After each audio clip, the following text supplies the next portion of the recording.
hatırlamaya hazır mısın? Hazırım. Mucizeler yılı. Çünkü hiçbir şey eskisi gibi olmayacak.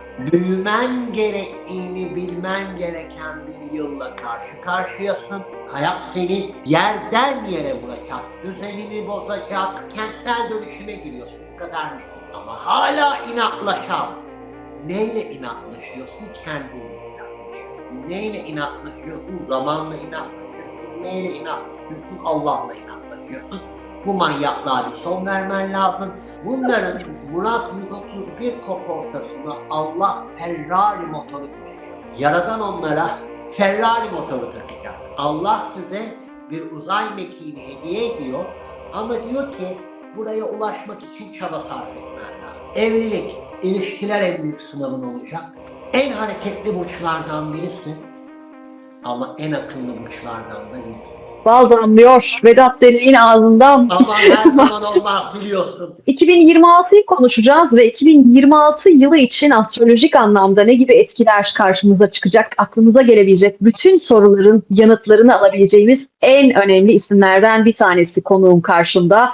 Sevgili astrolog Vedat Delek, onu çok çok sıkı takip ettiğinizi biliyorum. Sevgili Vedat Delek, hoş geldiniz. Hoş bulduk. Nasılsın? Ay olayların kadını, olayların YouTube kanalına konuk oldum. Amerikalı profesörler, Amerikalı bilim adamları. Allah'ım ne yapıyorsun böyle? Nasıl gidiyor Tuğba? Çok teşekkür ederim. Güzel gidiyor. Çok teşekkür ediyorum. Desteğiniz için de ayrıca. Artık Vedat diyeceğim.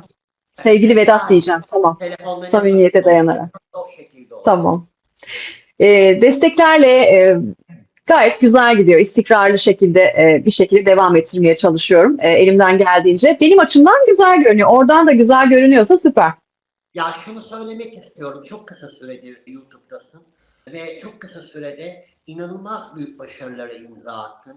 Amerika'nın en önemli profesörü sana konuştu. Türkiye'den yine ben biraz isim özürlü olduğum için yine aynı şekilde yani Sebastian. inanılmaz yayınlar yapıyorsun ve hani izleyenler, yeni izleyenler lütfen kanala destek olun, abone olun ve bol bol yorumları yapın. Gerçekten çok önemli işler yapıyor.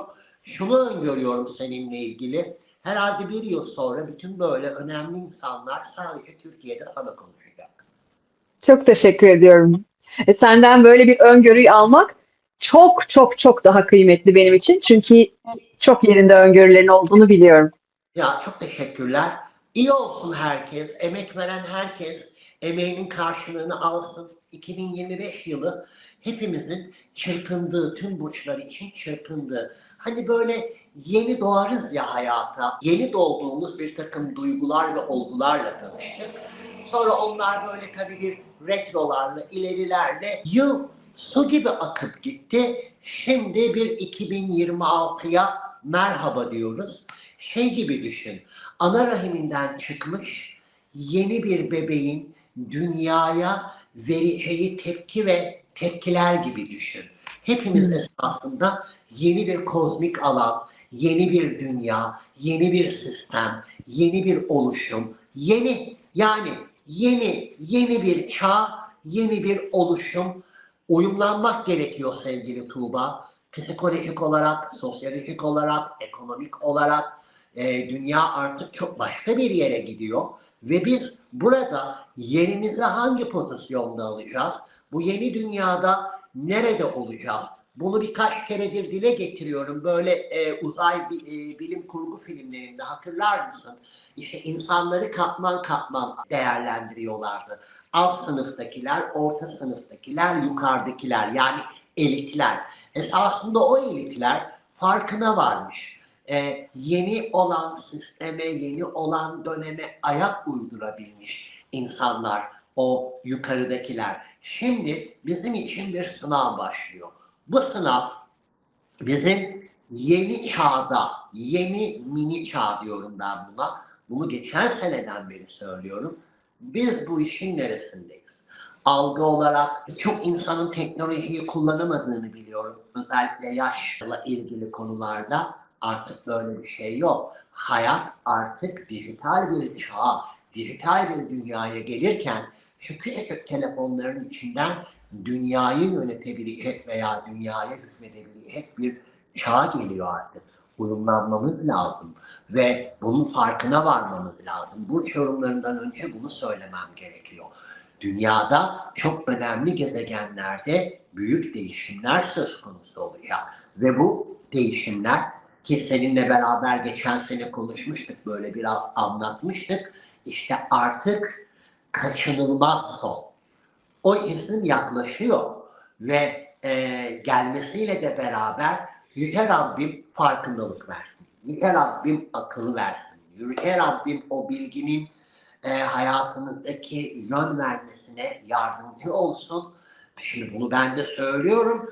Ben de deli gibi bir sisteme hazırlanıyorum. Yeni bir çağa hazırlanıyorum. Yeni oluşumlara hazırlanıyorum.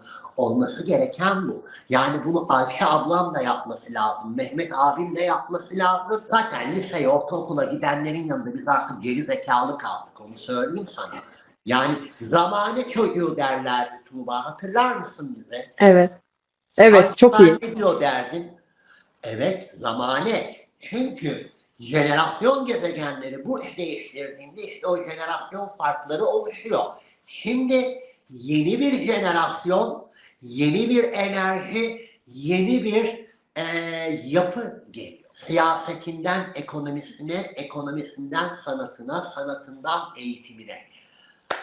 Böyle bir Biz şey. istesek de istemesek de kabul etsek de etmesek de sanıyorum ki bir şekilde karşılaşacağız, yüzleşeceğiz, maruz kalacağız değil mi bu etkilere? Şu an yaşadığımız 2025 yılında bunu karşılaşmadık mı? Şöyle Aslan Burcu'nun hayatındaki değişimleri, hayatındaki zorlukları, hayatındaki gitmen gereken yolları bulana kadar ki o çabalama sürecini bir hatırlasana. Bunu sadece sen yaşamıyorsun ki. Yani bu hepimizin hayatında çok fazlasıyla yer eden bir olgu. Şimdi bana soruyorlar iyi mi olacak, kötü mü olacak? İyiye de kötüye de sen karar vereceksin. Tamam mı?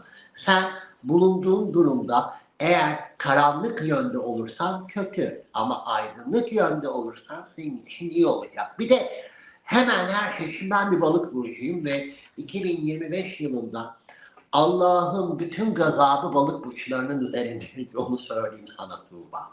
Yani tutulmaları yaşıyoruz. Bir Merkür, bir Venüs retrosu yaşadık. Efendime söyleyeyim ki Satürn yaşıyoruz, tamam mı? Şimdi ben yaşadığım konular ve olaylarla ilgili oturup ağlama gibi bir lüksüm yok. Çünkü ben bugüne kadar geldiğim süreçte, buna sen de dahilsin ve herkes dahil ama ben kendimden örneklemelerle gideyim.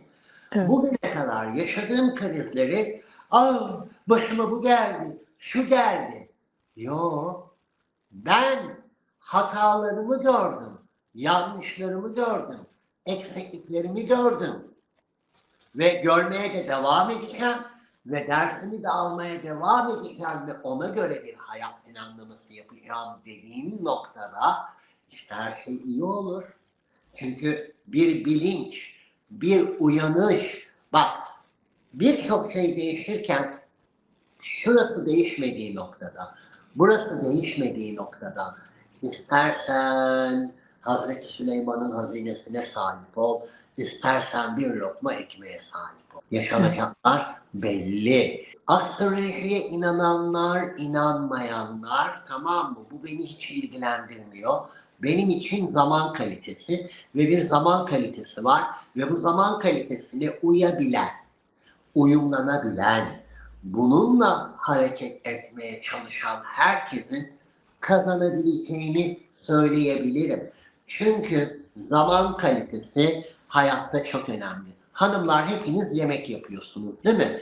Ve bu yemeği yaparken bir ısı derecesi ve bununla beraber bir pişirme süresi var. Bak zaman, yemeği pişirirken bile o kullandığın zamanı kendi hayatın için kullanmazsan yok olup gideceksin. Sen yeni dünyada yerini alamayacaksın. Şimdi bir annenin farkında olması demek çocuğunu uyandırması demek. Eşini bak yine iş kadınlara düşüyor, görüyor musun? Tabii, tabii. Değil mi? Yine iş kadınlarda. O yüzden Evet. bizi izleyen herkes yeni yıldan korkmak yerine yeni yıla ve yeni döneme nasıl uyumlanabilirim ve programlanabilirim konuşmak gerekiyor. Yoksa ben sabahtan akşama kadar sana bu yorumlarını anlatayım. Çok ciddi bir algı değişimi, yönetim değişimi, siyasi değişimi, ekonomik değişimi, yani buna kimse dur diyemeyecek. Durdurulamaz bir döneme merhaba diyoruz. 2026 ile ilgili kafamda sen böyle bir yandan konuşurken ben hayal ediyorum neler olabilir, neler ne demek istiyor diye. Ama bir yandan da senin bir bebek kitabın yanındaysa lütfen bize lütfen Evet. göster. Mucizeler Kapısı şimdi 2026 için bizler için, okurların için çok önemli bir ajanda aslında değil mi? Mucizeler Kapısı. 2026 için bu kitabın ismini dedim ki sevgili Vedat Delek Mucizeler Kapısı koyduysa demek ki o kadar da kötü bir 2026 bizi beklemiyor. Bir mucizelere ulaşan bir kapı var. Biz o kapıyı açabilecek miyiz, açamayacak mıyız diye de düşündüm tabii ki ama var belli ki. Biraz Gerçek anlat bize. mucizeyi hatırlamaya hazır mısın? Hazırım. Tamam. Hepimizin mucizelere ihtiyacı var. Kimi zaman dua eder, kimi zaman dilek dileriz. Ama en büyük mucizeye çoğu zaman gözümüz kapalıdır. O mucize sensin. Bunu sakın unutma. O içimizdeki enerjiyi doğru yönlendirebilirsek ve zamanın ışığında doğru ilerleyebilirsek ki hani bu şey zannediyorlar, bütün astrologlar böyle her şeyi planlıyor, hiç böyle akış enerjisi içinde değiller veya hayatla ilgili zamanla yarışıyoruz gibi bir algı oluşuyor. Hayır, yukarısının izin verdiği kadar. Bu ne demek? Ben sana bir örnek vereyim. Bir gün işlem yapmam lazım. Çok da önemli bir işlem sevgili Tuğba. Bu işlemleri yaparken ben her şeyi ayarladım ve internet üzerinden işlemi yapacağım, olayı kapatacağım. Tam saati geldi. Tam saati geldiği noktada sistemler çalışmadı. Şimdi demek ki orada akış enerjisinin içinde Yüce Yaradan'ın bana bir mesajı var. Ve ben o işlemi yapabilmek adına 2 kere aynı şeyi yaşadım. Üçüncüsünde çok kolay bir şekilde halledilebildi. Allah hepimize esasında izin verdiği noktada her şeyi nasip edebilir. Ve hep dualarımda da söylerim. İhtiyacım olanı gönder Rabbim bana. Benim neye ihtiyacım olduğunu. Mucizeler yılı. Çünkü hiçbir şey eskisi gibi olmayacak. Bu arada kitabı Avrupa ve Türkiye'den satın alabilirler ama sadece ve sadece benim online mağazalarımdan alabilirsiniz. Onu hemen sizlere belirtmek istiyorum sevgili dostlar. DM'den ulaşın. Ben size gerekli bilgiyi vermiş olayım. Artık böyle 2025'in ağırlığı üstümüzde istiyoruz. Hepimiz için iyi bir yıl, mucize kapısından gireceğimiz bir yıl olsun. Artık Ben balığım. bir Ben miktar balığım. hızlanarak, evet, evet. Ben balığım o ağırlığı balıklar, başaklardan başka bu yılla ilgili anlatabilecek burç çok az. Onu söyleyeyim. Aslanlar da buna dahil. Siz aslanlar 2025'e fena bir freni patlamış kamyon gibi geçtiniz. 2 tane retro yaşadınız. Biri Mars, biri Merkür. Ama dimdik ayaklısınız şükürler olsun. Elhamdülillah. Evet, kesinlikle. Sağlık olsun, geri kalan her şey hallolur diye düşünüyorum. Aynen. Öyleyse hemen burç yorumlarına başlıyoruz. Burcunuzun yeni yıldaki ilk 6 ayı ne gibi astrolojik etkilerle geçecek, ne gibi olasılıklar var? Vedat Delek özel yorumları bunlar. Kaçırmamanızı tavsiye ediyorum. Hatta bence bu programa geri döneceksiniz yıl boyunca. Bazen öyle olur ya. Bir dakika bunu Vedat Delek söylemişti. Ben bulacağım, kaydetmiştim bu programı dersiniz, geri dönersiniz ve teyit edersiniz. Peki hemen koçlarla başlıyoruz. Fazla bekletmeden. Mutlu yıllar diliyoruz herkese bu arada bir kez daha. 2025 yılında esasında senin hayatında çok ciddi bir uyanış dönemi başladı. 2 tane çok önemli bir etkiyle başladın. Bunlardan biri Neptün'dü. Neptün nedir biliyor musun? Neptün yanılmadır, dağılmadır, kandırılmadır, dolandırılmadır, hayal kırıklığıdır. Ama bununla beraber spiritüel, sanatsal olguların hayatın içinde olabileceğini ve spiritüel konuların, rüyalarının arttığı bir yıl oldu. Şimdi artık bu 26 Ocak'la beraber senin hayatında çok önemli bir yer kaplamaya başlayacak. Hayal dünyanı bir kenara bırakarak gerçeklerle hayal dünyanı eğer bir araya getirirsen hayallerine de ulaşabileceğin bir yılla karşı karşıyasın. Bununla ilgili senin hayatında en önemli olgulardan biri, artık sen Koç burcunun bir şeyi vardır.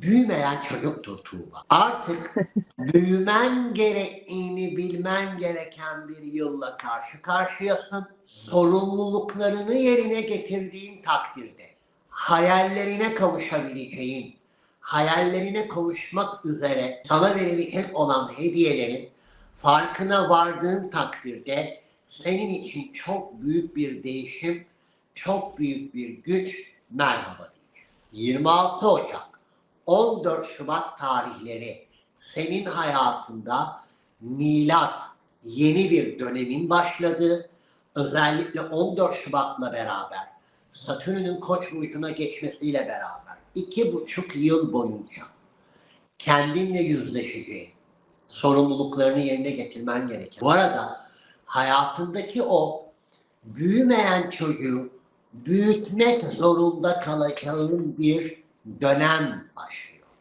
Ve bu dönem bir yıllık bir dönem değil.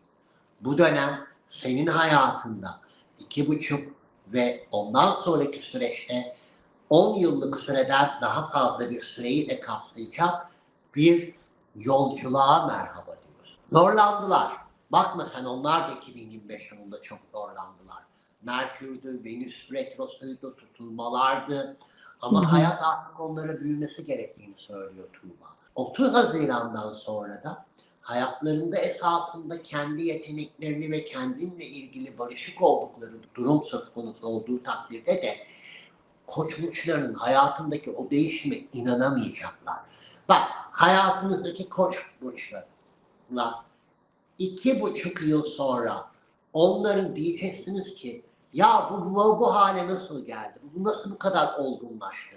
Bu hayatın gerçeklikleriyle nasıl bu kadar kolaylıkla yüzleşebildi? Böyle bir süreçle karşı karşıya kalacaklar.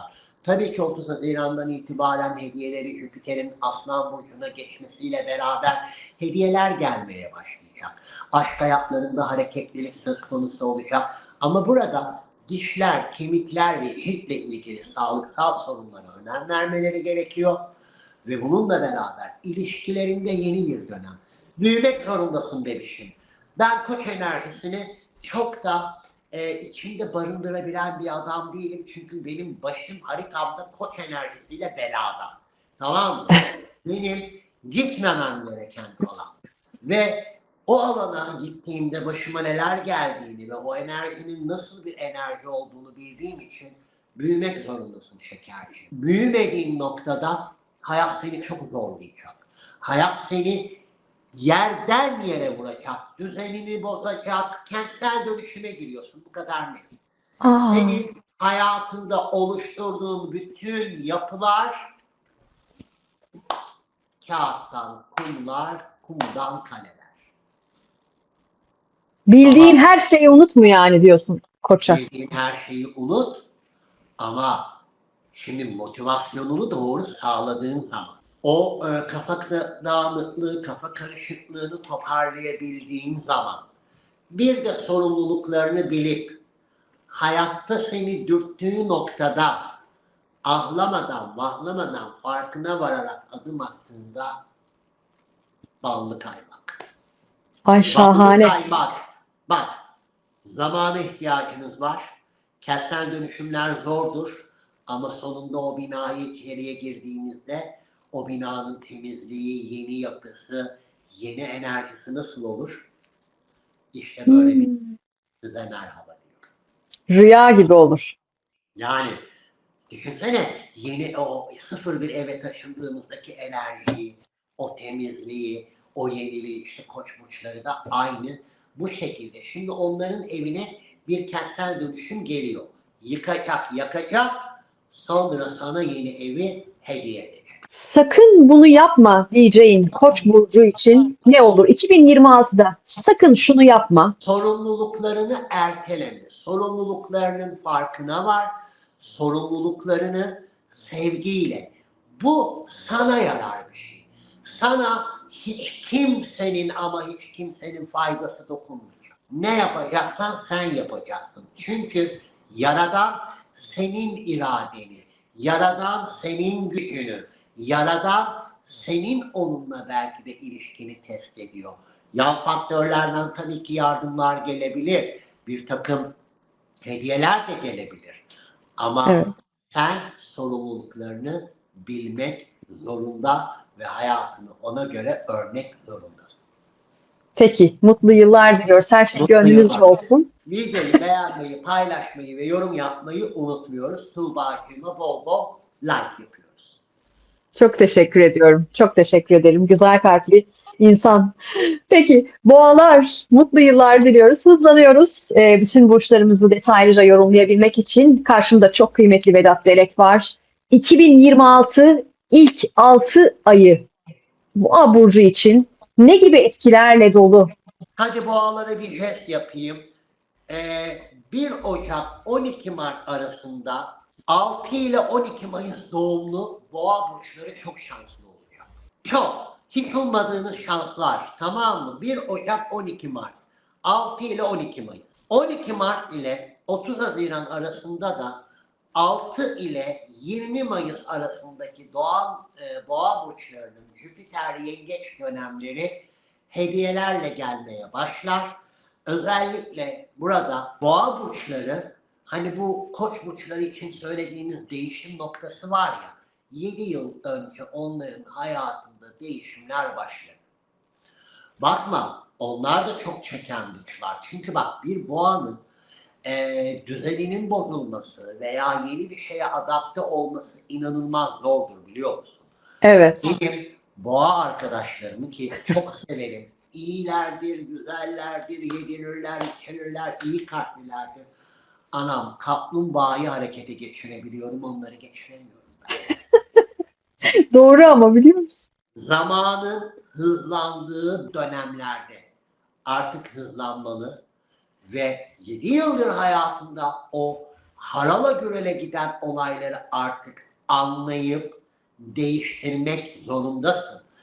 2025 yılındaki o Jüpiter'in yengeç burcu seni çok güzel destekledi. Sana farkında olmadan bir takım şeyleri esasında sundu. Bir tarafta artılar, bir tarafta zorlanmalar. Boğa burcunun ilk 5 gününde doğanlar için zorlukların çok fazlasıyla devam ettiği ve edeceği, son 5 gününde doğanların Temmuz ayına kadar yine hayatlarında büyük değişimlerin olabileceği, ama bu verdiğim tarihlerde özellikle 12 Haziran Mayıs ayında beklenmedik fırsatlarının gelebileceği muhteşem bir döneme doğru gidiyorlar. Ama tabii Kova burcunda ve Aslan burcunda olacak olan tutulmalar onların hayatında çok önemli değişimlere sebebiyet verecek. Aile ve iş hayatında çok önemli değişimler söz konusu olacak. Kimisi ev alacak. Amin. Kimisi taşınacak.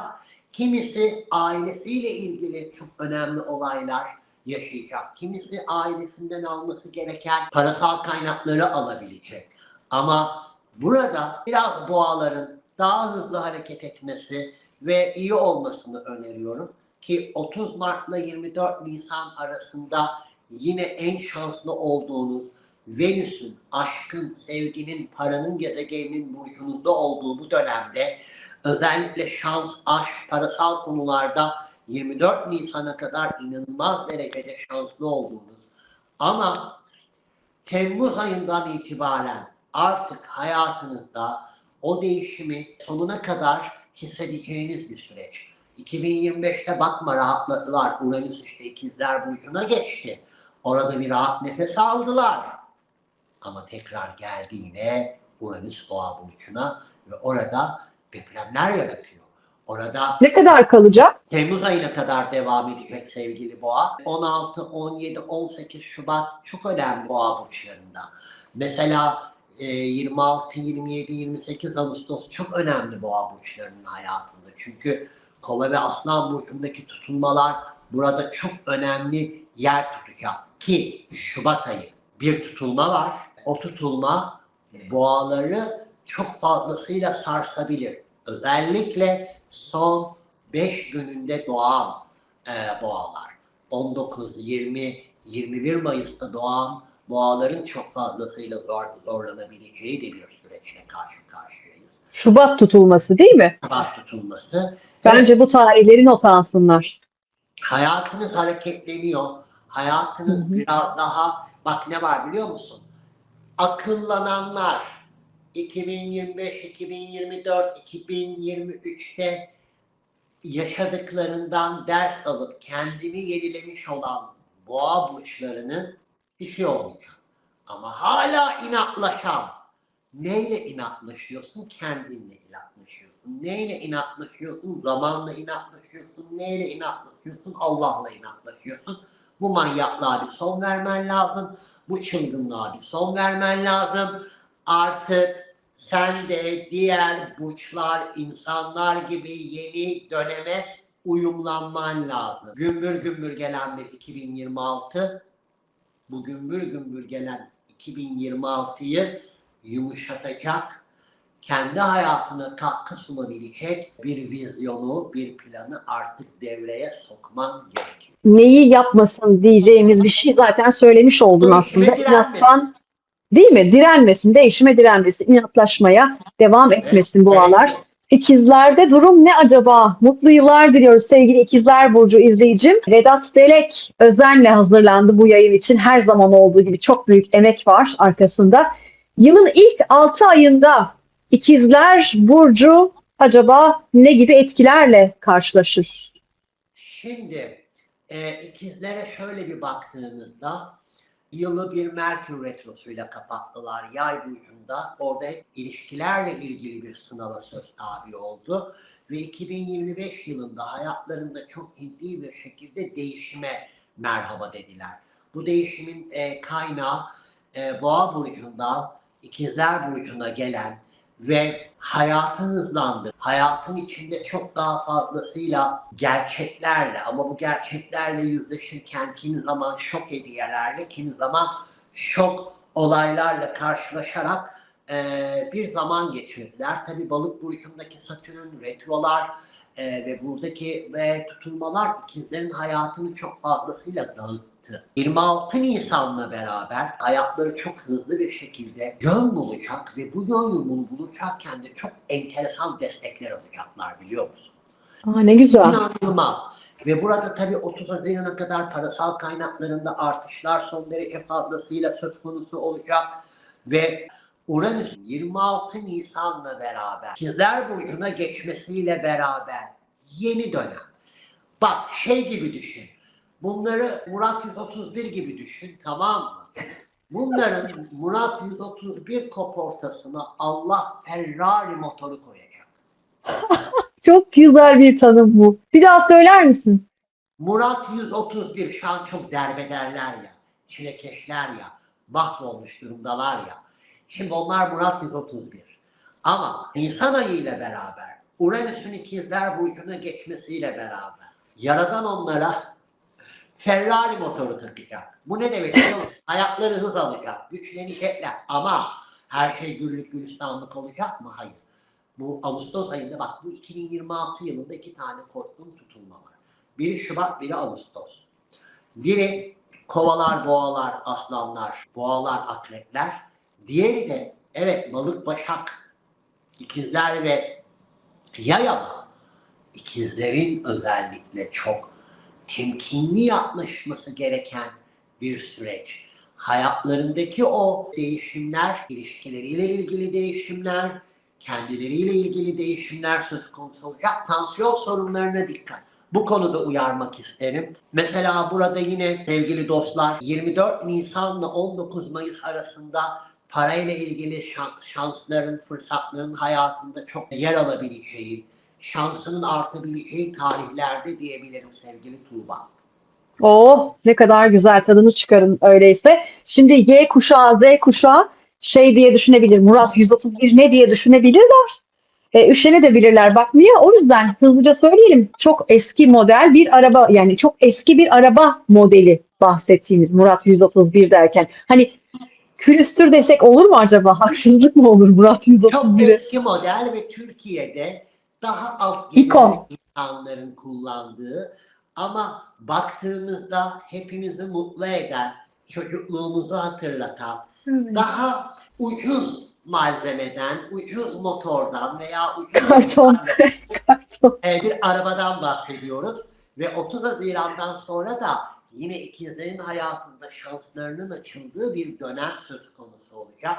Bence canınızın yanan tarafa değil de sizi ilerletecek tarafa yöne bakarsanız çok iyi olacak.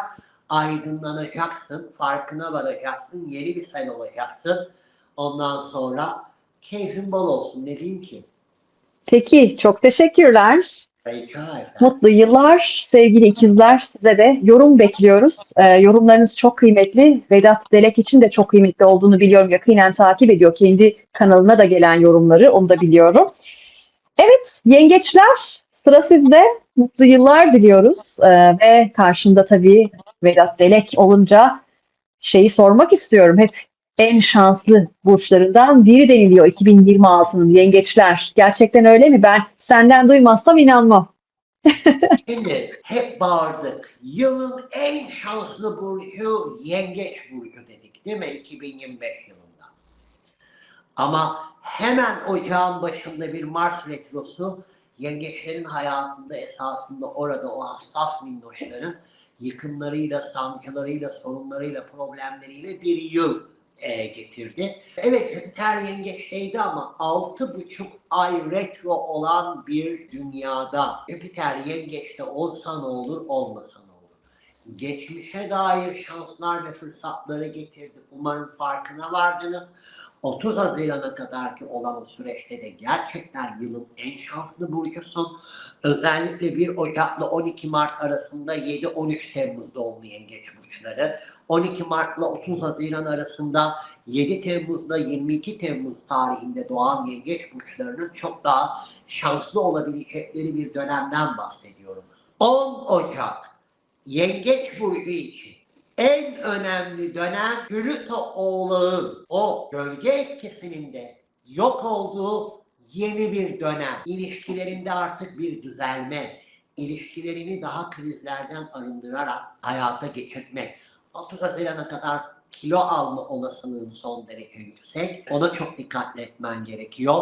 19 Mayıs'la 13 Haziran arasında Venüs, aşkın, sevginin gezegeni burcunuzda olacak ve tabi burada yine Jüpiter'le olacak olan kontağı esasında böyle Mayıslar, Haziranlar çok daha iyi yarayacak sevgili yengeç burçlarına. Balık Başak burcundaki tutulmalar da onların dost burcunda olan tutulmalardı. Şimdi 2025'te parasal kaynakları ile ilgili konularda hayatlarında gelişmeler olacak. Parasal kaynaklarını arttıracak. Farkında olmayanlar da habire para harcayıp benim parama ne oluyor? Para üzerinde niye bu değişimler oluyor sorularıyla kafalarını meşgul edecekler. Bakma, en sakin olan burçlar arasındalar ama tabii bir Merkür Retrosu söz konusu olacak Temmuz ve Ağustos'ta. O biraz onları üzebilir. Ne ki o ya? Siz Plüto'yu atlattınız, Mars Retrosu'nu atlattınız, tutulmaları atlattınız, o size hiçbir şey gelmez. Gözünüzü dört açın. Şanslar ve fırsatlarla çok fazlasıyla karşı karşıya kalacaksın. Buraya konsantre ol ve Mayıs ve Haziran ayını çok iyi değerlendir. Çok teşekkürler. Mutlu yıllar sevgili yengeçler Yıllar. ve ormanların kralı, kraliçesi sevgili aslanlar. Acaba 2026 yılında da o kral ve kraliçe tacını taşıyacaklar mı?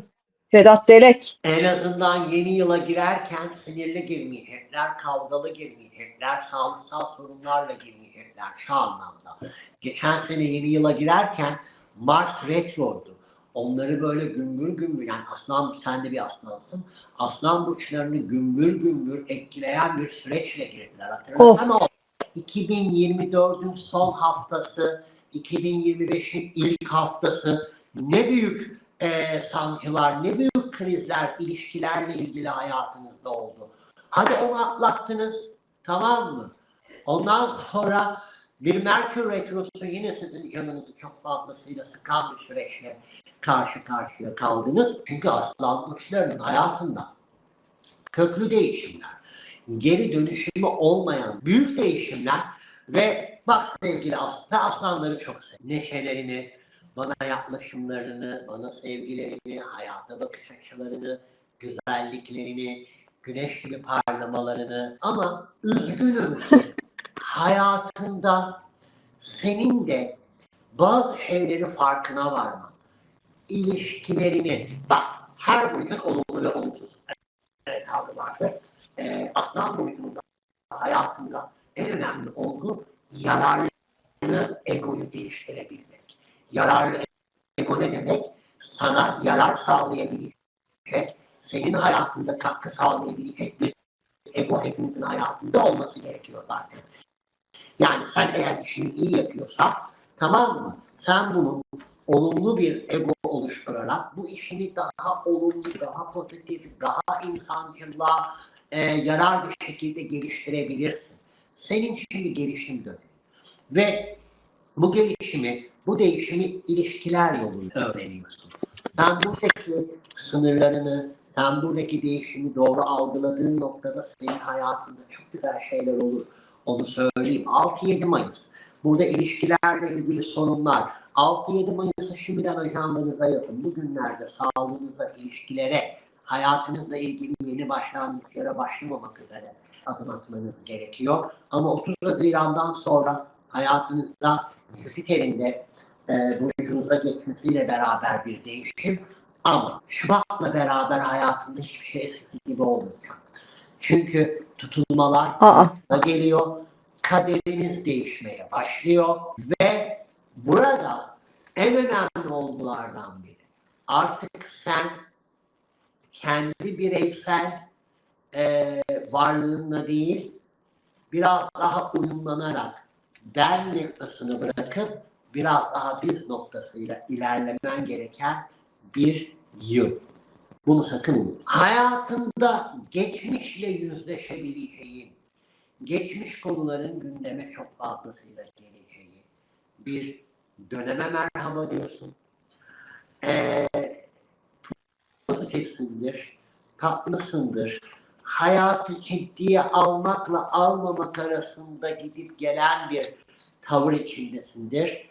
Belki şöyle bir silkelenme toparla. Çünkü kendine kıymet vermen gereken ve kendi hayatında olabilecek krizler, değişimler, farklılıkları sağlam ve güçlü bir şekilde karşılarsan ki karşılamak zorundasın. Ya düşeceksin ya kalkacaksın. Seçim senin. Tamam mı? Sen seçeceksin. Ya ilerleyeceksin ya duracaksın. O yüzden gel seninle bir anlaşma yapalım. Bu yorumlarla beraber artık o değişimin farkında, o krizleri doğru yönetebilmek, ilahi yardımın geleceği süreçleri iyi algılayabilmek için kendine iyi bak ve iyi davran ve hayatında gerçekten hani diyorsun ya ne yapmamalısın? Kendine zaman ayırmamayı yapmamalısın. Gelişiyorsun, değişiyorsun, büyüyorsun. Hani balıklar için diyorum ya ahkamların, ciğerlerin şöyle böyle. İşte sen de artık 2025 yılında farklı bir hayatın yönüyle karşılaşacaksın. Ama yardımlar gelecek, merak etme. Sen gücünü, iradeni, enerjini doğru kullan. Hadi bakalım. Bu gazla. Peki bize de bir Ferrari motoru takılacak mı aslanlara? Hayatım size zaten o geçen seneden beri takılan bir süre. Plüto geldi. Yani motor ötesi size uzay mekiği takıldı. Yani gerçekten Allah size bir uzay mekiğini hediye ediyor ama diyor ki buraya ulaşmak için çaba sarf etmen lazım. Biraz emek vermen lazım. Biraz bu dönemi buna binebilmen için bunun algısının ve nasıl çalıştığını öğrenmen gerekiyor diyor. Öğrenenler uzaya çıkacak. Yani bırak Ferrari motoru. Hadi inşallah, inşallah. Bal damlıyor Vedat Deli'nin ağzından. Ama her zaman olmaz biliyorsun. Bilmez miyim? Peki. Sevgili Başaklar, efendim mutlu yıllar diliyoruz. Vedat Derek yorumlarıyla yeni yılın ilk 6 ayı nasıl etkilerle dolu acaba? Bak, bir yerde bir Başak Burcu gördüğünüzde alıp onu sarmalayın, pamuklar içine koyun. Çünkü Neden? 2025 yılı içlerinden geçti. Bak öyle böyle değil. Öyle böyle değil. Ama ve lakin şanslıydılar. Çünkü dost burçlarındaki Jüpiter bir şekilde gördükleri hasarı, incittikleri konuları başka noktalarla, başka hediyelerle, başka desteklerle 2025 yılında bakma yardımcı oldu. Ama retrosu Satürn'ü tutulması kaderlerinin değiştiği bir süreç. Özellikle 26 Ocak ve 14 Şubat'la beraber davul zurna çaldırmayan Vedat şerefsiz oldu. Bu kadar. Bir Eyvah balık eyvah. burcu olarak, bak bir balık burcu olarak bendeki gezegen kaynaması, hareketliliği Başakları yerle yeksan etti. Ama onlar olaya böyle bakıyor. Ben olaya nasıl bakıyorum? Ben de diyorum ki, kardeşim, hayat hata sevmiyor. Yaradan büyümeyen, gelişmeyen, farkına varmayan hiçbir insanı sevmiyor. Tabii ki seviyordur. Tabii ki merhamet eğiliyordur. Ama hani şimdi baş öğretmen Sistem, en evet. büyük öğretmen ya, sınıf öğretmeni en çok hangi öğrenciyi sever? Gelişimini sağlayabilen. Yani derslerinde, çevresel faktörlere uyumda.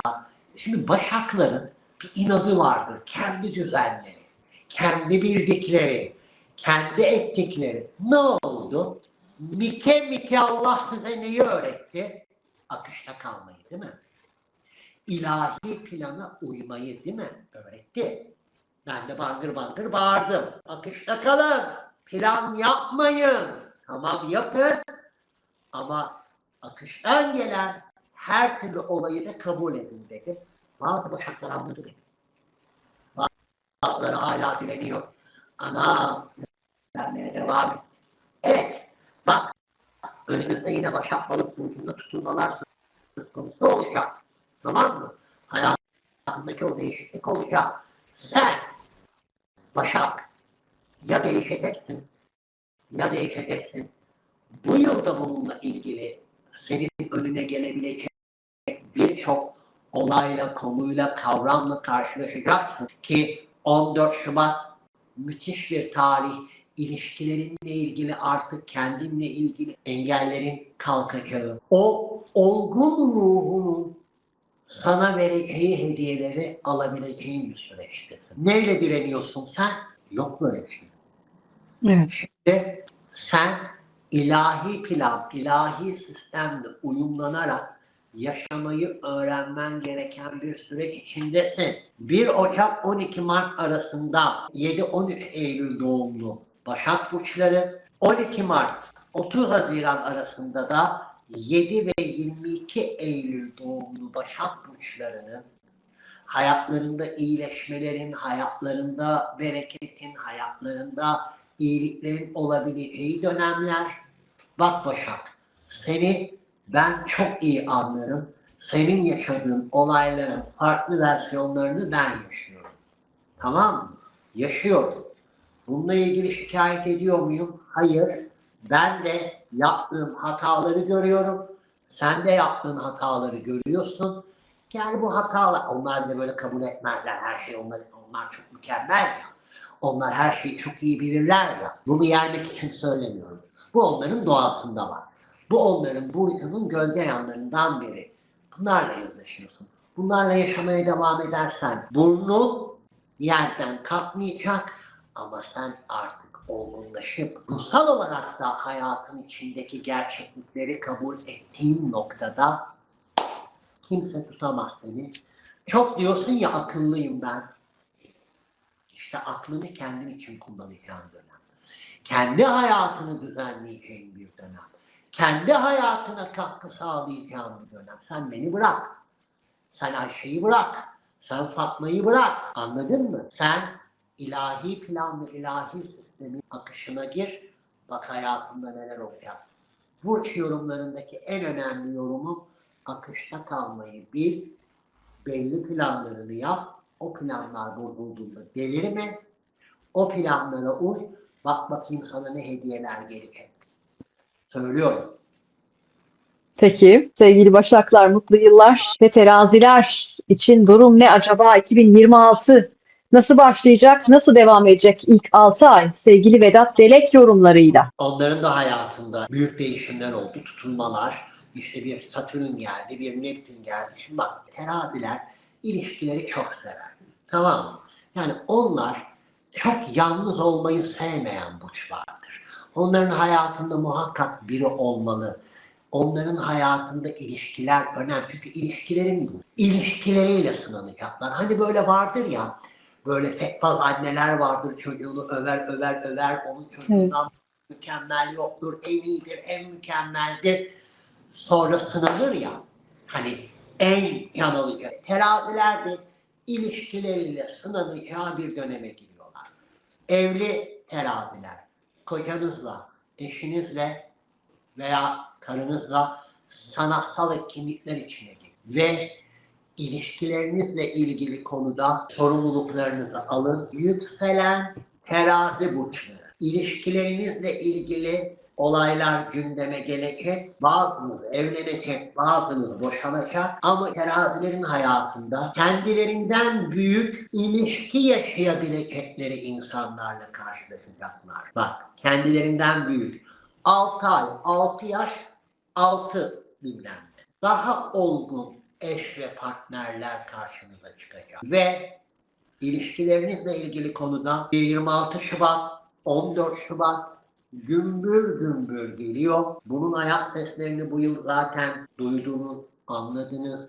Hemen o ilişkilerinizle ilgili konuda, ortaklıklarınızla, işbirlikleriyle ilgili konuda yaşadığınız olayları hatırlayın, yaşadığınız kişileri hatırlayın. Onlarla ilgili önümüzdeki süreçlerde yaşanabilecek olayları muhakkak hatırlayın.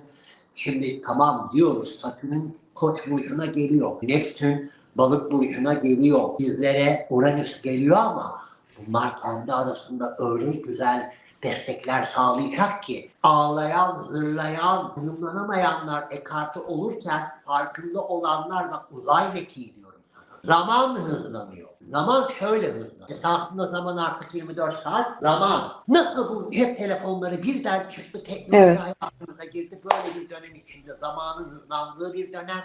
Terazi bak. Koç burçları, ikizler burçları, aslan burçları, terazi burçları, yay burçları, kova burçları. Bak uyanık olanlar zenginliğine zenginlik katacak. Yeni milyonerler, yeni zenginler bu burçlar içinden çıkabilir. İkizler, aslan, terazi, yay, kova, yeni milyonerler, yeni zenginler bu burçlar içinden çıkabilir. Yükselen için konuşuyoruz. Çok severim terazileri. İnanılmaz severim. Zariftir. Geçtiğimiz günlerde terazi burcu bir arkadaşım var. Evine gittim. Dedi ki sana yemek vereyim evde yersin. Tamam mı? Şimdi pratik ve kolay. Dedim ki buzdolabı poşetine koysana. Bak kadın böyle kaldı. Hayatının şokunu yaşadı. Tamam mı? Ben yapamam dedi. Anladın mı? Yani onların o zariflikleri, onların o ışıltısı, onların o sarmalaması. Nezaket. Şimdi sıra kendinde. Kendinle ilgilen. Ve bazı teraziler aldatıldığını öğrenecek. Kandırıldığını öğrenecek. Gözünü dört aç. Ama buram buramda bir sezgi, buram buramda bir sanat. Sanatta devrim yaratabilecekleri bir dönem. Sanatla ilgili müthiş bir şekilde kanallarının açıldığı, sezgilerinin tavan yaptığı bir döneme merhaba diyorlar. O yüzden büyüme evresi, kundaktaydılar. Şimdi büyüme evresi ve koşabilmeleri için dikkatli ve tatlı bir süreçle karşı karşıya kalacaklar. Mutlu yıllar diliyoruz sevgili teraziler ve akrepler. Akrepler de çok çekti herhalde. 2025'te değil mi? Yani rahatlayacaklar. Çünkü onların da hayatında bu Uranüs'ün çok fazlasıyla yer etmesi onları çok fazlasıyla yordu. 26 Nisan'la beraber onların da hayatında artık böyle rahatlamanın olduğu ama 1 Ocak'la 12 Mart tarihleri arasında 7-13 Kasım doğumlu akrep burçları, 12 Mart ile 30 Haziran arasında 7 ile 21 Kasım arasında doğan akrep burçlarının çok fazlasıyla şanslı oldukları bir dönem. 1 Mayıs onların burcunda olacak olan bir dolunay, onların hayatında inanılmaz derecede yenilenmeyi, toksik olan ilişkileri bırakmayı, sonlanmaları getirebilir ve 16 Mayıs'la da beraber bir yenilenme süreci hayatlarında söz konusu olacak. Ve 19 Mayıs'la beraber hayatlarında bir hızlılık söz konusu olacak. Mars'ın karşıt burçlarına gelmesi ilişkileriyle ilgili konuları gündeme getirecek. Hediyelerinizi de alacaksınız 30 Haziran'a kadar olan süreçte. Kasım ayı onları çok sarstı. Ve Aralık ayı onları çok sarstı. Bununla beraber yine Şubat ayı, bu Şubat ayında yaşanacak olan Kova burcundaki güneş tutulması onları çok fazlasıyla etkileyebilir. Aile ve kariyer hayatlarıyla ilgili sağlıklarına dikkat etmeleri gerekiyor. Kaderleri değişiyor 2026 yılında 30 Haziran'a kadarki olan süreçte hayatlarını iyileştirebilecekleri ve hayatlarına ivme kazandırabilecekleri de bir dönem. Bunun farkına vararak hareket edin. Zorlandınız biliyorum, üzüldünüz biliyorum. Yüzdünüz kuyruğuna geldiniz. Dayanıklısın, çevik gibisin. Merak etme. İnşallah en güzeli olsun hakkımızda.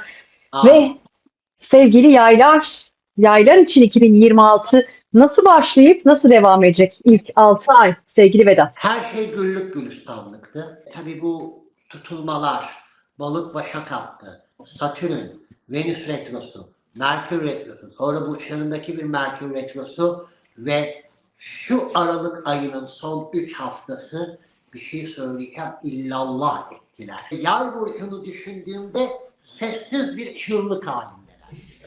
Bir de tatlılarım bunlar. Ben de yükselen yayım ya. Her şeye o kadar böyle pozitif bakıyoruz ki. Geliyor kamyon çarpıyor. Ay diyoruz ki bak 6 tekerli kamyon çarptı. 12 tekerli de çarpabilirdik diyoruz. Böyle bir bakış açısı. Ama bu yıl da onların hayatında değişimlerin olacağı. Yine özellikle Ağustos ayı tutulmasının o son zamandaki süreçlere çok fazlasıyla dikkat etmeleri gereken bir süreç. 30 Haziran'dan itibaren şanslarının çok fazlasıyla arttığı ve özellikle hayatlarında yeni bir oluşumun olabileceği bir dönemle karşı karşıya kalıyorlar. Ve çocuklarıyla ilgili ilişkilerini çok iyi ayarlamaları gerekiyor. Aşk hayatlarındaki o değişim onların hayatında söz konusu olacak. 2,5 yıl sonra yay burçlarının aşka bakış açısı çok fazla olacak. Yaş almış yükselen yaylar, anne baba olabilir. Özellikle çocuğum olmuyor diyen, belli bir yaşa gelmiş yükselen yaylar, bir bakmışsın hamile kal. Aşkta da çocuklarınızda da sorumluluklarınızı bilin. Bu dönemde artık sanatsal faaliyetlerinizi aktive etme zamanı. Sinemaydı, tiyatroydu, danstı, oyunculuk artık hayatınızda bunları koyun. Çocuğunuz varsa da dişler, kemikler, ciltle ilgili bir takım sorunlar olabilir.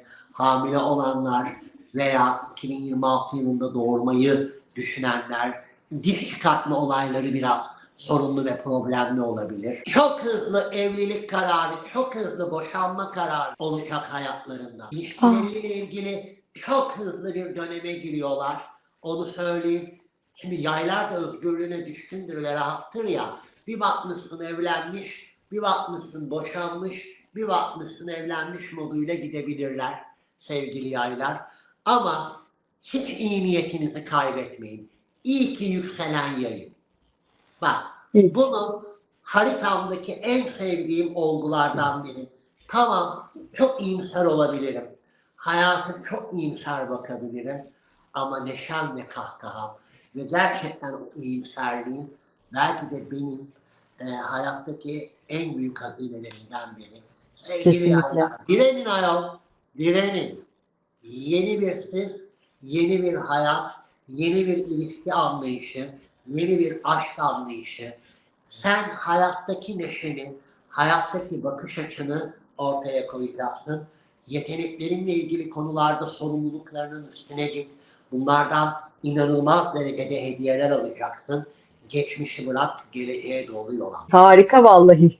Güzel. Bu gazla bence çok rahat yol alabilirler sevgili Vedat. Alsınlar ya, hepimizin motivasyonu ve hepimizin Ay evet. ihtiyacı Evet. var. Gaz dediğimiz şey esasında hayatınızda sizi harekete geçirebilecek veya sizin farkında olabileceğiniz konular. Hayatınızda Kesinlikle. gaz veren insanlar olsun mu? Çok önemli mi? Aa. Ama yaylar da bu konuda zaten iyidir. Yani yay burcu bir dostunuz, bir arkadaşınız varsa özellikle siz de ateş grubuysanız yani sırtınız yere gelmez gibi bir durum, değil mi? Ben onu yaşıyorum. Gelir ve o bütün iyi niyetini kullanır. Tamam, zaten hayatta dualite var. Sen ne kadar iyilik yaparsan o kadar kötülükle karşılaşacaksın. Veya o kadar sınanacaksın diyeyim. Bunu da bir ona göre ayarla dengeni, ona göre yap, bunu da öğren. Ve Oğlak burçlarında sıra. Eğer bir Oğlaksanız doğru yayındasınız. Çünkü konuğum sevgili astrolog Vedat Delek. Pek çoğunuzun yayınlarını, yorumlarını çok sıkı takip ettiği isimlerin başında en güçlü astrologlardan biri, en güçlü isimlerden biri. Oğlakların 2026 yılını nasıl yorumlayacak? 2024'ü bitirip 2025'e geçtiğimiz dönemde özellikle Ocağın ilk haftasıyla beraber Mars'ın Yengeç burcuna geçip retro hali onların ilişkilerle ilgili konuda çok sarsıcı olayları yaşanmasına ve biraz böyle yeni yıla girerken sarsıcı girdiler, mutsuz girdiler. Ama o Ocak'la beraber hayatlarında artık o Plüto döngüsünün tamamen çıktığı ve artık cillop gibi bir oğlak burcu oldukları bir dönem. Bunu söyleyebilirim. 10 Ocak miladi yani sizin için çok önemli bir tarih ve şimdi yeni yıla girerken Oğlak burcunun egemenliği altında. Venüs, Mars, efendime söyleyeyim, Güneş'in Oğlak burcunda hareketliler. Burada sinirliler. Evet, bu Ocak ayı içinde de devam edecek ama sen oralara takılma be güzelim. O Ocak'la beraber Plüto döngüsünden kurtuluyorsun. 20 yıllık bir döngüyü hayatından çıkartıyorsun. Bu ne demek biliyor musun? Bak, bir oğlak varsa çevrende al onu karşına, 20 yılın özetini çıkarttır ona. Neler yaşadı? Çünkü niye? Ondaki o Plüto Aslan Kova burcuna geldi ya. Yani o yengeçlerle oğlakların yaşadığı o dönüşüm, o krizleri kovalar ve aslanlar onlardan dinleyerek bir yol haritası çıkarabilirler. Ama bununla beraber şimdi evet çok güzel haberimiz var. Plüto dönemi bitiyor ama 26 Ocak ve 14 Şubat'la da beraber hem Neptün hem hem Neptün hem Satürn döngüsünün başlamasıyla beraber orada işte Oğlak Burcu'nun ilk 5 gününde doğanlar için biraz yine sınavların başlayabileceği bir süreçle karşı karşıya kalabilirler. Ve özellikle 1 Ocak 12 Mart tarihler arasında 5-11 Ocak doğumlu, 12 Mart ile 30 Haziran arasında 11 Ocak 19 Ocak doğumlu Oğlak burçlarının son derece şanslı olacakları bir dönem ve Hı hı. tabii ki 17 Ocak'a kadar da çok şanslı bir dönemdeler Venüs'ün burçlarında olması. Yeni yıl onları hareketli bir kılacak. Ama bir şey söyleyeceğim, iyileşiyorsun, dönüşüyorsun, daha keyifli bir hale geliyorsun. Ama sorumluluk denen şeyi, aile sorumluluğu denen şeyi de hatırlaman gerekiyor. Ailenle ilişkilerini güçlendirmen gerekiyor. Anneyle babayla o sevgi dilini artık çok daha başka bir noktaya getirmen gerekiyor. Baktığımda 2025'ten, 2024'ten, 2023'ten, 2022'den, 2020'den daha iyi yıllar yaşayacaksın. Onun müjdesini verebilirim sana. Ve artık sen hayat okulundan da mezun olmuş gibi hissedeceksin. Ama tabii bu mezuniyet bitmedi. Tamam mı?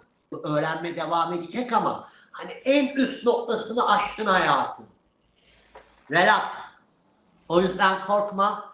Gelenler de sana hiçbir şey yapmaz.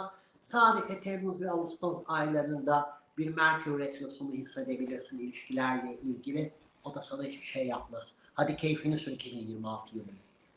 Hadi bakalım sevgili oğlaklar. Mutlu yıllar ve kovalarla devam ediyoruz. Kovalara da mutlu yıllar. Nasıl bir başlangıç olacak? Nasıl devam edecek yeni yıl? En sevdiğim burçlardan biridir. Mars'ın kova. Ve haritamda sevdiğim ikinci olgulardan biridir. Kova isterse dünyayı değiştirir. Bak, bu kadar iddialıyım. Ama şimdi dünya ile beraber kendini de değiştirmesi gereken bir süreçle karşı karşıyalar.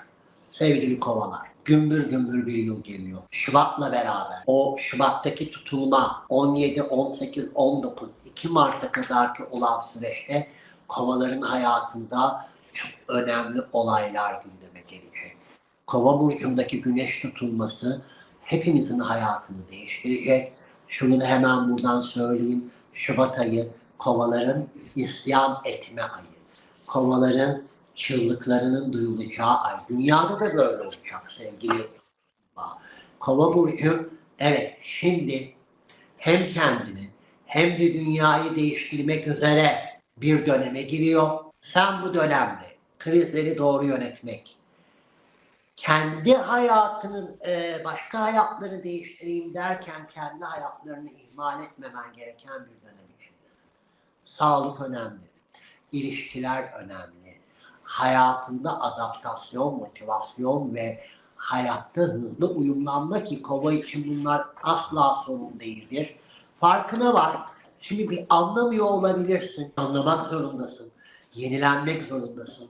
Ve Şubat, Ağustos hareketli bir süreç. Ne hayıflanmaya, ne mızmızlanmaya, ne ağlamaya, ne zırlamaya. Böyle bir şeye vaktin yok benim. Tamam mı? Yok. Yeni çağın kapılarını açan burçlardan birisi. Öyle kolay olmuyor. 30 Haziran'la beraber evet ilişkilerinle ilgili biraz olsa iyi sonuçlar alacaksın. Artık bir olmanın dışında ben olarak yani bireysel olarak da kendin için bir şeyler yapman lazım. Yenilendiğin, arındığın, yeniden doğduğun bir yıl seni bekliyor. Krizler, üstesinden gelirsin. Evlilik, ilişkiler en büyük sınavın olacak. Buraya dikkat et. En hareketli burçlardan birisin ama en akıllı burçlardan da birisin. Daha ne diyeyim sana? Her şeyin üstesinden gelirsin, merak etme. Peki harikasın harika. Sevgili Vedat Delek ne güzel yorumlar bunlar. Ne kadar güzel. Sen bir empatsın belli ki. Zaten balık burcu olman bunu gerektiriyor ama bir empatsın. O empati, ben empati düzeyini çok düşürdüm. Biliyor musun? Nasıl düşürdün? Bana da öğret lütfen. Dayak yiye yiye farkına vardım. Yani bu kadar empati yapmak sana yaramıyor. Sınırlarını çizmen lazım. Evet. İyiliğin de, güzelliğin de, öfkenin de, sevginin de sınırı olmalı. Bak Satürn bana bunu öğretti. Şimdi diyorum ki hop kendine gel. Hayır. Hı Sen hı. bunu yapamazsın. Sen bu şekilde davranamazsın. Ben kendimi korumazsam kimse beni korumaz. Allah, hani ben böyle kişisel konuştuğumda Rabbimi bir kenara koyuyorum. O ayrı bir şey. Anladın mı? Dünyevi gözle baktığımda ben kendimi korumazsam kimse beni korumaz. Sen Tabii. kendini korumazsan kimse seni korumaz. Sen kendinin farkına varmazsan kimse senin farkına vardırtmaz. Kesinlikle öyle. Vardırtmaz. Ve Olmuyor efendim. olmuyor. Peki Olmuyor. çok güzel. Olmuyor. Peki olmayanı olduracak mı balıklar 2026'da? Yaraları sarabilecek mi? Güzel bir şeyler söyle sevgili Vedat Ay Delek ne bize diyorsun? diyorlar.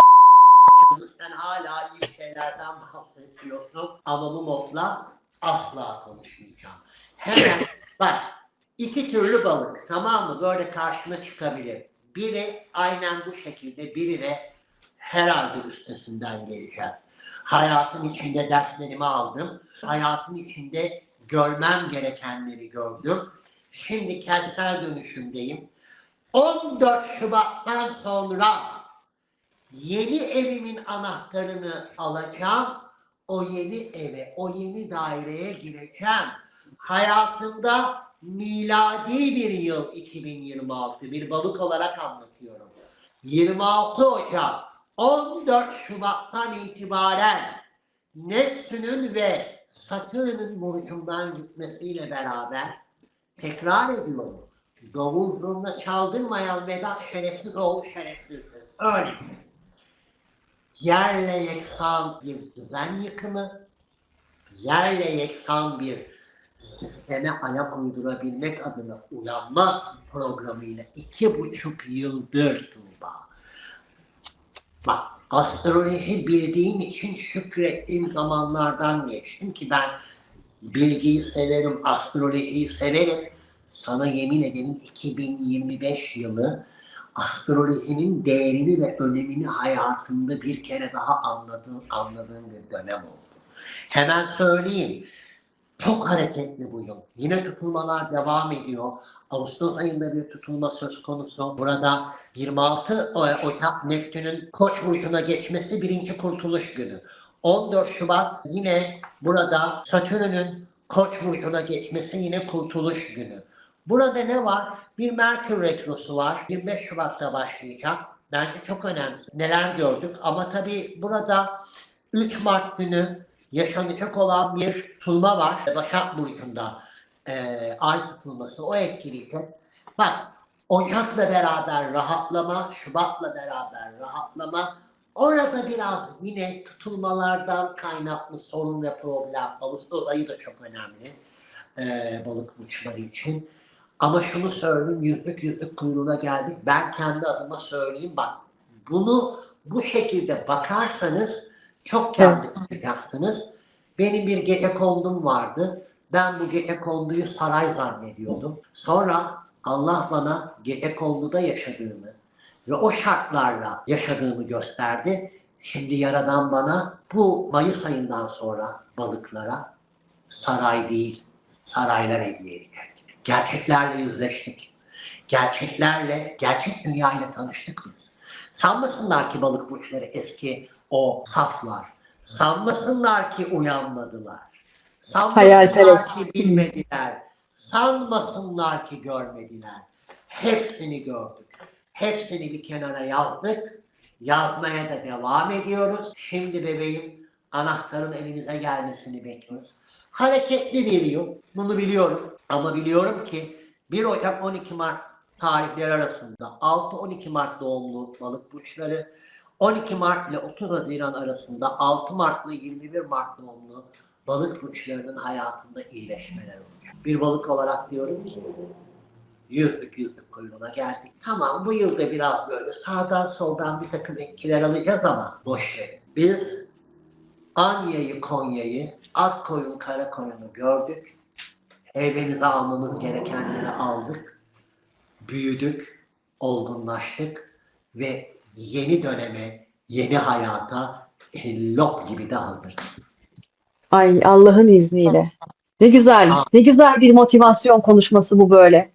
Balıklar çünkü yaşadığım süreç ve ben astroloji biliyorum. Allah'ın izin verdiği kadar görebiliyorum. Ya görmeyenler intiharın eşiğinden geçecek noktada buldu sevgili Tuğba. Anladın mı? Bak, para kazanılır. Hayatta benim için en önemli değer ve olgu sağlıktır. Şükürler olsun sağlığımız yerinde. Para kazanılır, parayı her türlü kazanırsın. Ama insana yaptığın yatırımlar suratında tokat gibi patladığında o en büyük acı, biliyor musun? Balıklar, iş, sağlık, ilişkiler, para, hayatın her alanında o tokatı yedik. Her alanında. Ama bunun suçlusu Ayşe Fatma değil ki, benim. Ben hatalarımı gördüm. Bana hatalarımı gösteren Yüce Rabbime hamd ederim, şükrederim, teşekkür ederim. Ama bir daha yapmamam için de akıl veren Rabbimize şükür. Ne güzel, ama bunu görebilmek çok önemli bir şey. Pek çoğumuz bu detayı kaçırıyoruz. O yüzden kazanacağımı iddia ediyorum. Çünkü biliyorum ki Rabbim ne eylerse güzel eyler. Akıştayız, inançtayız ve hayatımızın en güzel dönemlerini yaşamak için de hazırız hayatım. Ay harikasın. Allah'ın izniyle sadece balıklar değil, bütün burçlar, herkes, iyi olan herkes inşallah güzel bir yılı karşılasın ve yaşasın, değil mi? 2026 yılı duası yapalım mı? Ay yapalım lütfen. Hadi. Harikasın. Allah'ım zenginlik kaynaklarından zenginlik. Allah'ım sağlık pınarlarından sağlık. Allah'ım huzur pınarlarından huzur. Allah'ım sevgi pınarlarından sevgi. Allah'ım korunma pınarlarından korunmayı, merhameti hayatımızda bollaştır. Bereketimizi bollaştır. İhtiyacımız olanı bize gönder. Araya da bir şey sıkıştırayım mı? Rabbim bize pırlanta yüzük. Ya Rabbi bütün kadınlara bir Demet Akalın, bir Ebru Gündeş tek taşı yakışmaz mı aşkım bize böyle kafamız kadar? He? Bilmem, Olsun o da olsun. hayır demeyiz. Kendimizi iyi hissedelim. Allah'ım bize yeni yılda bir Demet Akalın, Ebru Gündeş pırlantası gönder. Büyük yollarınki. Büyük isteyelim. Peki, Allah'ın ihsanı sonsuz. Tabii. Doğru. Tabii, Evet. o yüzden sınırlandırmayın. Peki. İş şakası bir tarafa. İyilerin kazandığı, kötülerin Allah bilir onların ne yapacağını. Mutlu ve güzel bir yıl olsun.